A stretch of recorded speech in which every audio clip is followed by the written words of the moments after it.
नमस्कार गुरुजी। गुरुजी, हमारा नाम राहुल है और मैं जानना चाहता हूँ कि अभी का जो राहु परिवर्तन हो रहा है वो हमारे जीवन में क्या प्रभाव डालेगा। नमस्कार राहुल जी, स्वागत है आपका अंगिरा भाग्य दर्शनम चैनल पर। आपका प्रश्न कि अभी का जो गोचर हो रहा है कुंभ राशि में राहु आपके जीवन पे क्या प्रभाव डालेगा, बड़ा सुंदर प्रश्न है आपका।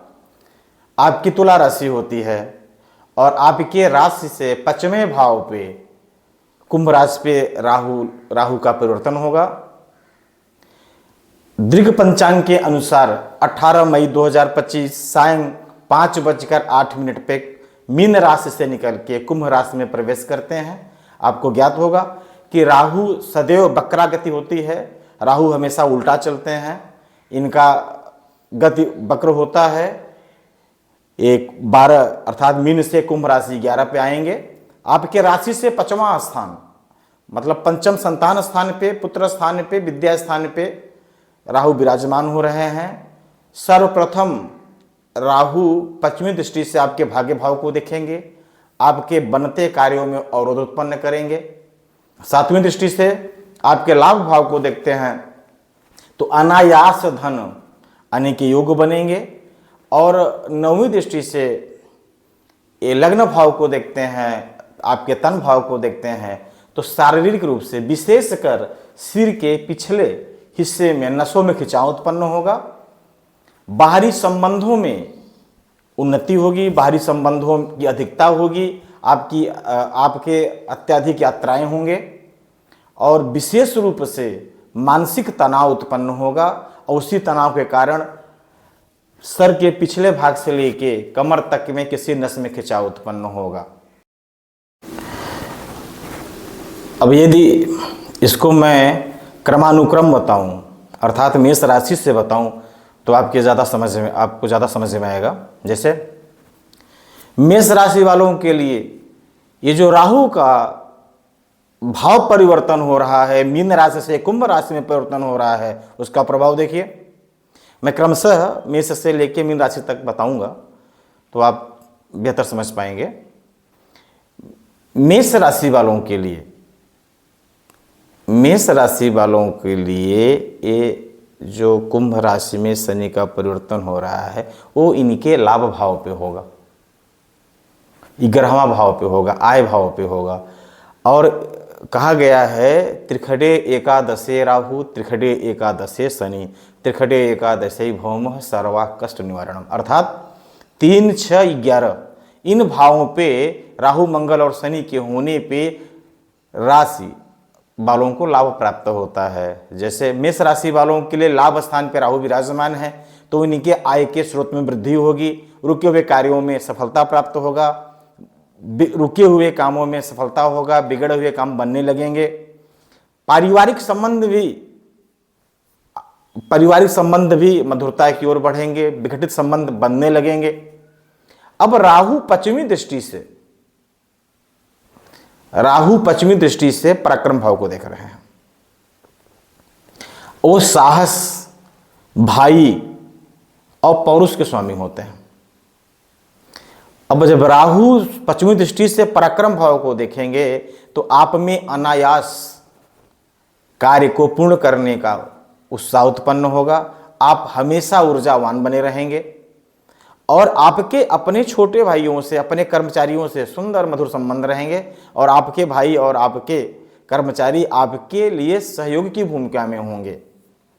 अब 7वीं दृष्टि से जब राहु पंचम संतान स्थान को देखेगा तो आपके पत्नी को उदर की विकारता प्राप्त होगी, आपके संतानों में थोड़ी सी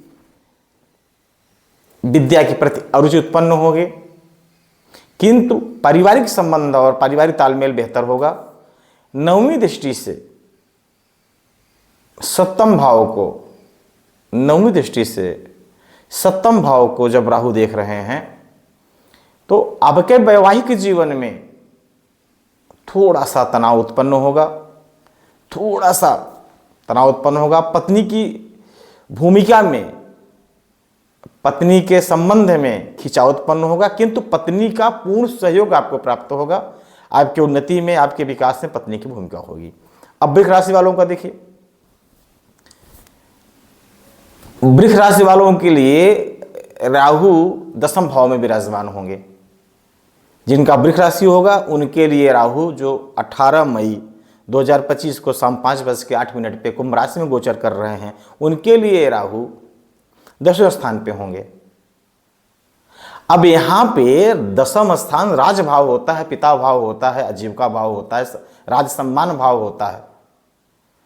अब यहां पे राहु 10वें स्थान पे बैठ के अनायास ही वृष राशि वालों के लिए पदोन्नति का योग बनाएंगे, प्रमोशन का योग बनाएंगे।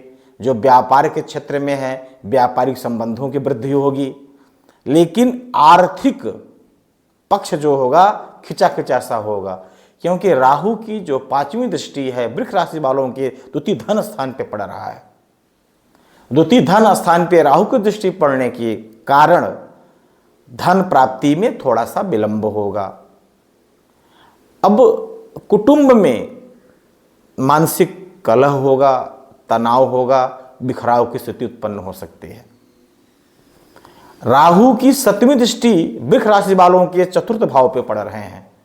वाहन में समस्या उत्पन्न होगी, वाहन की खराबी हो सकती है, ऐसे चलते चलते वाहन रुक सकते हैं, खराब हो सकते हैं। माता पक्ष में थोड़ा सा कष्ट हो सकता है, भूमि मकान में विवाद उत्पन्न हो सकता है, किंतु सफलता प्राप्त होगी। विवाद का परिणाम आपके पक्ष में होगा। अब राहु 9वीं दृष्टि से 6ठे शत्रु भाव को देख रहे हैं, तो मातुल पक्ष, मामा का जो पक्ष होगा वो उदासीनता का परिचय देगा। मामा के पक्ष से थोड़ा सा कष्ट अनुभव होगा।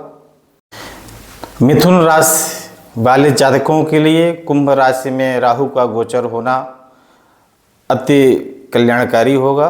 कारण है कि मिथुन राशि वालों के लिए राहु भाग्य स्थान पे बैठ रहे हैं, और राहु मित्र की राशि में बैठने के कारण मिथुन राशि वालों के लिए अत्याधिक लाभ प्राप्त होगा, अत्याधिक धन अर्जित करेंगे। 5वीं दृष्टि स्तन भाव को देख रहे हैं, तो थोड़ा सा वाणी पे नियंत्रण रखना होगा। और 9वीं दृष्टि से संतान भाव को देखते हैं, तो संतान के प्रति अवरोध खत्म होंगे, संतान से संबंध सुधरेंगे और संतान का सहयोग प्राप्त होगा। आर्थिक रूप से मजबूती होगी। और विद्या अध्ययन कर रहे मिथुन राशि वाले जातकों के लिए यह वर्ष अधिक लाभ देने वाला होगा। आपके परिश्रम का फल आपके परिश्रम के अनुकूल प्राप्त होगा। कर्क राशि वालों के लिए कुंभ राशि पे गोचर कर रहे राहु हानिकारक होंगे। सबसे बड़ी बात है कि मानसिक रूप से तनाव उत्पन्न करेंगे, चोट चपेट की संभावना बढ़ेगी, मानसिक तनाव बढ़ेगा, आपसी संबंधों में विकार उत्पन्न होगा। सिंह राशि वाले जातकों के लिए कुंभ राशि में शनि राहु का गोचर करना कुछ लाभप्रद होगा। वैवाहिक जीवन में थोड़ा सा तनाव बनेगा, ससुराल पक्ष में दिक्कत होगी, किंतु आर्थिक रूप से बहुत मजबूती प्राप्त करेंगे, मजबूती प्रदान होगा। और व्यवहारिक रूप से, सामाजिक रूप से सफलता प्राप्त करेंगे। कन्या राशि वालों के लिए यह कुंभ राशि में गोचर कर रहा राहु अत्याधिक लाभ प्राप्त कराएगा। 6ठे स्थान पे राहु विराजमान है कन्या राशि वालों के लिए, तो शत्रुओं पर विजय प्राप्त होगा। बहुत पुराने विवादित झगड़े खत्म होंगे, भूमि इत्यादि का विवाद खत्म होगा और बाहरी यात्राएं अधिक होंगी। तुला राशि का बता चुका हूँ, एक बार पुनः कह देता हूँ। तुला राशि वालों के लिए पंचम भाव में बैठे हुए कुंभ राशि में गोचर कर रहे राहु अत्याधिक लाभ प्राप्त कराएंगे। संतान के प्रति थोड़ी सी निरस्ता होगा। कम्युनिकेशन के कार्य में अत्याधिक लाभ प्राप्त हो सकता है। वृश्चिक राशि वाले जातकों के लिए शनि सुख स्थान पे होंगे, कुंभ का शनि सुख स्थान पे विराजमान होंगे, गोचर करेंगे और अनावश्यक धन का व्यय होगा, किंतु अत्याधिक लाभ प्राप्त होगा। बिगड़े हुए कार्य बनेंगे और नए व्यापार अथवा भूमि मकान का क्रय हो सकता है, नए व्यापार का प्रारंभ हो सकता है। नौकरी के क्षेत्र में कार्य कर रहे वृश्चिक राशि वालों के लिए स्थानांतरण का प्रबल योग बनेगा। धनु राशि वाले जातकों के लिए पराक्रम भाव पे विराजित राहु अत्यधिक लाभप्रद होंगे, मनवांछित सफलता प्राप्त करेंगे। धनु राशि वाले जो विद्यार्थी वर्ग हैं उनके लिए तो शिक्षा के क्षेत्र में अपार सफलता प्राप्त होगा, चाकरी का नौकरी का योग प्राप्त होगा। और व्यापार के क्षेत्र में जो भी धनु राशि वाले हैं उनके लिए भी यह बहुत सुखद होगा। हाँ, ध्यान दें, ससुराल पक्ष में धन का लेन देन करना हो तो बहुत ही विचार करके करें। अब मकर राशि वाले जातकों के लिए राहु द्वितीय स्थान पे विराजमान है, तो धन, मकान, धन, कुटुंब इत्यादि का सुखद संयोग बनेगा, किंतु पारिवारिक विवाद बन सकते हैं। भूमि का मकान का विवाद बढ़ सकता है, क्योंकि शनि राहु दूसरे स्थान पे बैठ के पश्चिमी दृष्टि से छठे शत्रु भाव को देखते हैं। हालांकि विवाद में सफलता प्राप्त होगा, किंतु नौवीं दृष्टि से अष्टम भाव को देखते हैं तो उधर विकारता होगा, रीढ़ की हड्डी में तनाव बन सकता है, पाँव में समस्या बनेगी। और कुंभ राशि वालों के लिए तो बहुत ही लाभप्रद होगा। जिनका विवाह नहीं हुआ है उनके विवाह होने के योग बनेंगे। कुंभ राशि वाले जातकों के लिए उदर की विकारता प्रबल होगा, मानसिक तनाव बन सकता है, किंतु रुके हुए कार्य पूर्ण होंगे, विवाह का योग प्रबल होगा, व्यापार सुखद होगा और नए व्यापार भी बन सकते हैं। मीन राशि वाले जातकों के लिए राहु द्वादश भाव पे होंगे तो उनकी यात्राएं अधिक होंगी, बाहरी संबंधों में वृद्धि होगी, लेकिन अपने पुराने निजी संबंधों में, कुटुंबी संबंधों में दरार बनेगा, तनाव बनेगा, दूरी बनने का योग बनेगा। यहाँ तक कि क्रोधी स्वभाव वाले व्यक्ति बहुत ही सावधानीपूर्वक अपना दाम्पत्य जीवन आगे बढ़ाएं।